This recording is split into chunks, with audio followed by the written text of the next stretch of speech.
I don't want to. Yeah. I have no inkling at all. I barely comprehend clutch, stick, gas, clutch. That's it. That's where my knowledge ends. Right. Yeah. And I will say, John Zim in the chat, yes, gateway drug, perfect terminology. And I can definitely make them feel better once they get that initial drug. You're the pusher. Yeah, pusher. Okay, this next one, associated again. Ubuntu 12.10 will not have Ubuntu 2D. Okay, 12.04 has 2D and 3D desktops. When you go to log in, you can change the session manager and say 2D or 3D. If your card does not support 3D acceleration properly as far as Ubuntu wants it to, you cannot load the 3D interface. If you just desire more speed, you can go ahead and load the 2D interface on any card. Okay. Obviously, the 2D uses less resources and is faster. Purred. Sure. Okay.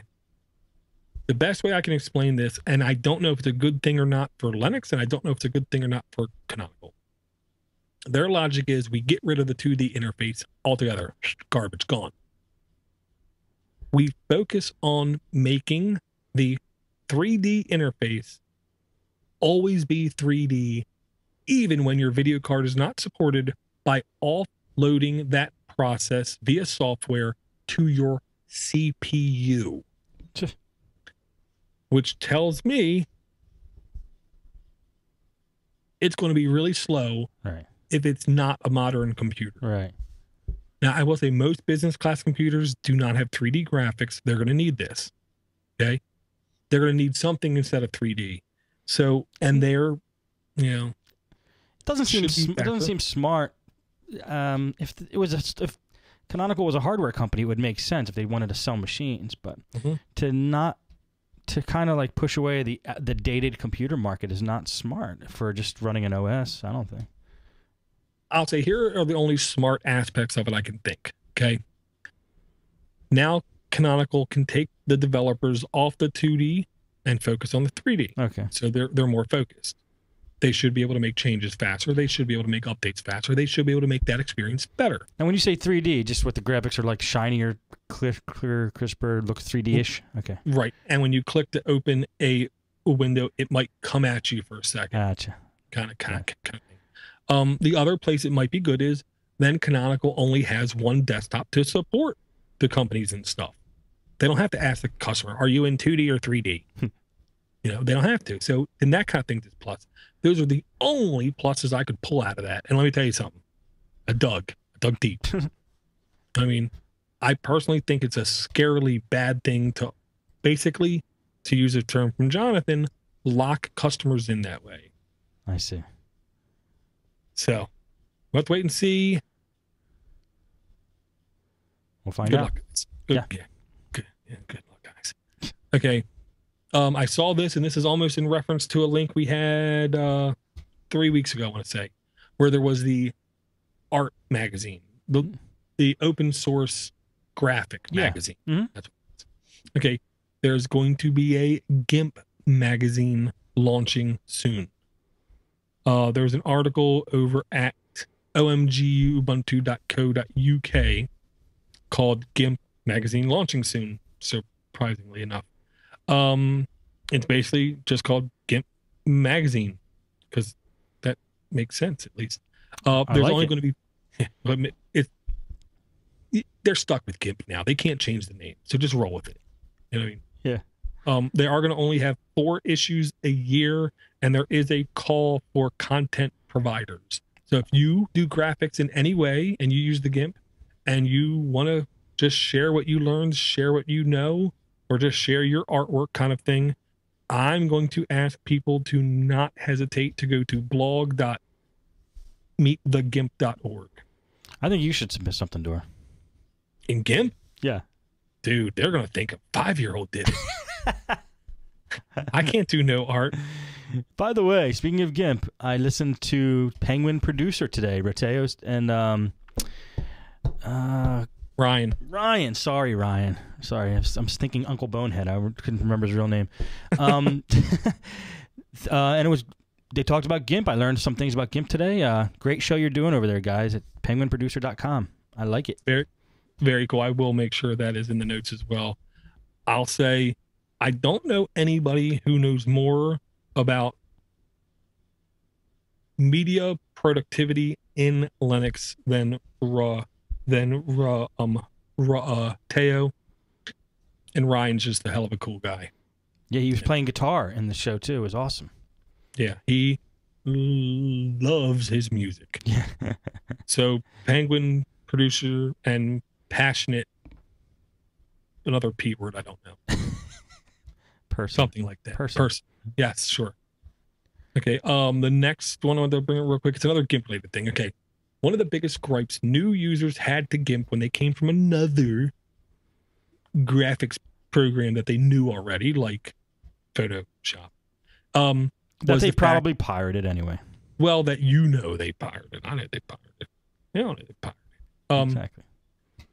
Was the fact that the multi-window interface. Now, if you don't know what I mean, is imagine if you opened up your word processor, because everybody's opened up a word processor. But when you open up your word processor, you didn't get one window.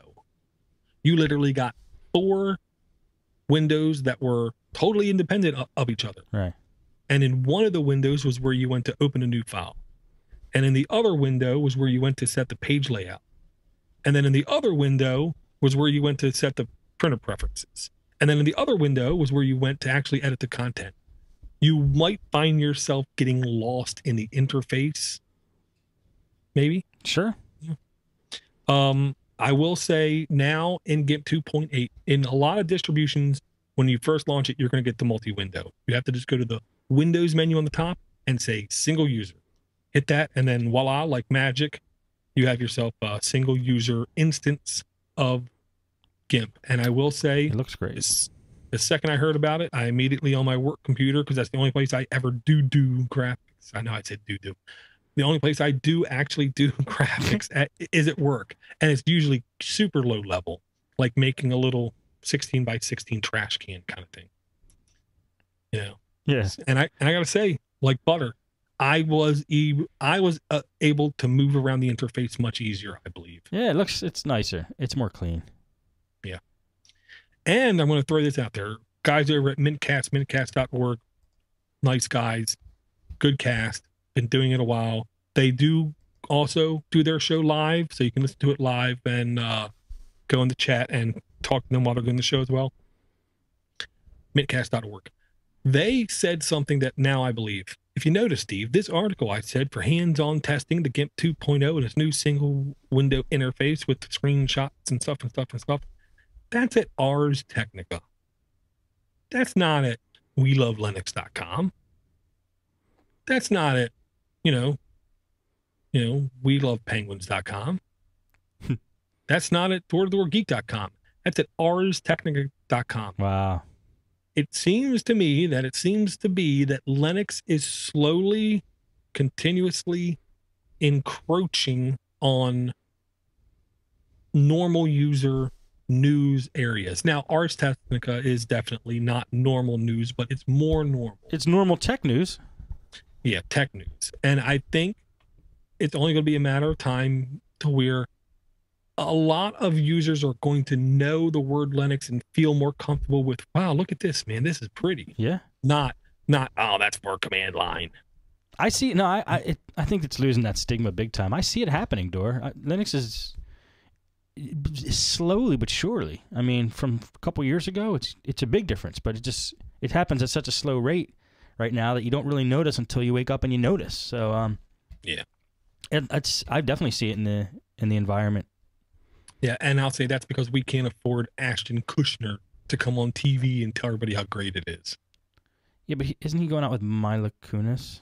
Dude, you're asking me? I like Mila Kunis. All I know, the last I heard, he finally broke up with Demi, or Demi kicked him out. Mila Kunis, honestly, I could work with her for all I know. That's how much you would know. Trust me. You say so. I don't know. You would. I don't know. All right. Okay, next one.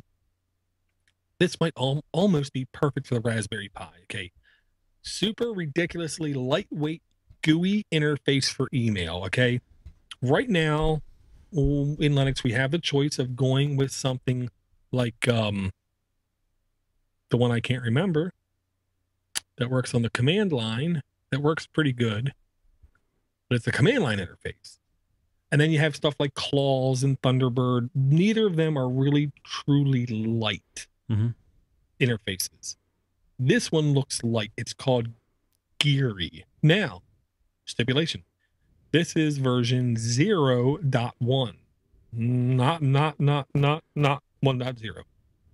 0.1. But it looks to me like a tremendous beginning. A user beginning. I loaded it on XFC desktop over there, and it did everything I needed it to do. I didn't have any crashes. Worked fine. I love this kind of client for email. It's very, and I'll tell you what, you guys are going to laugh. That's why I liked Outlook Express, and that's what this reminds me of. Well, yeah, I'll say there's something to be said for using a program that doesn't confuse you. Yeah. You know what I mean? And that's what I like about this email client.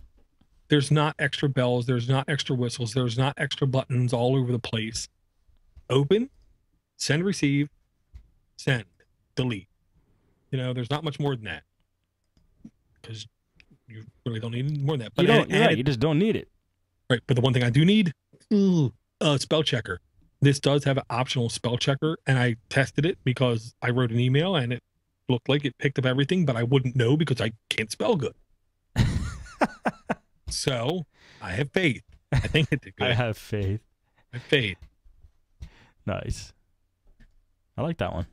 Yeah, Geary. definitely cool. Next thing I just want to throw out there real quick. It is Linux, but this is the kind of thing you can't see in Windows, at least that I know of. So I'm going to say it here. Yeah. There's now a GUI Cyanogenmod compiler tool for Ubuntu. What does it do? Man. Okay.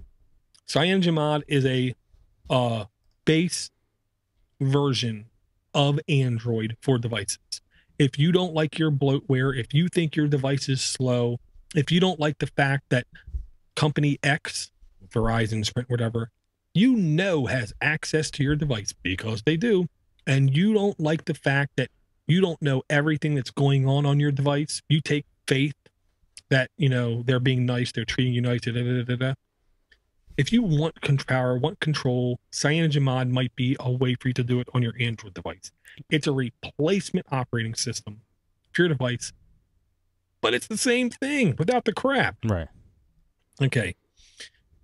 You can download this GUI tool for Ubuntu and literally build your own custom Cyanogenmod for your device. Wow. Right. Hypothetically speaking, I have a Droid X.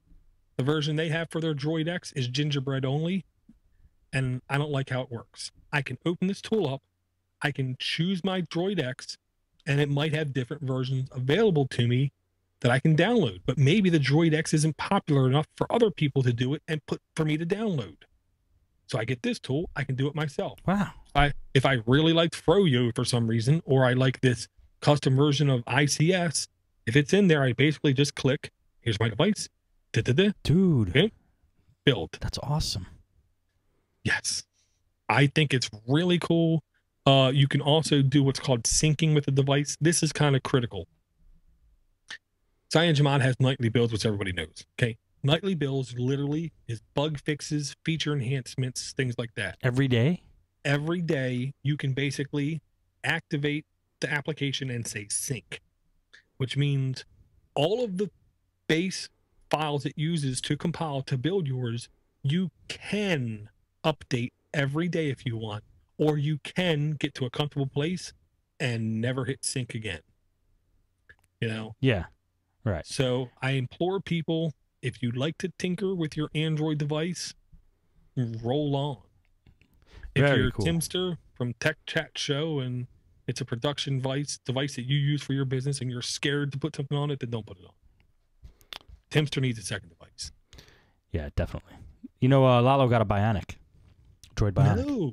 Yeah. Yep. I think his Droid X went kaput and he got a Bionic. Well, I understand. I finally broke my case the other day, and now the battery's going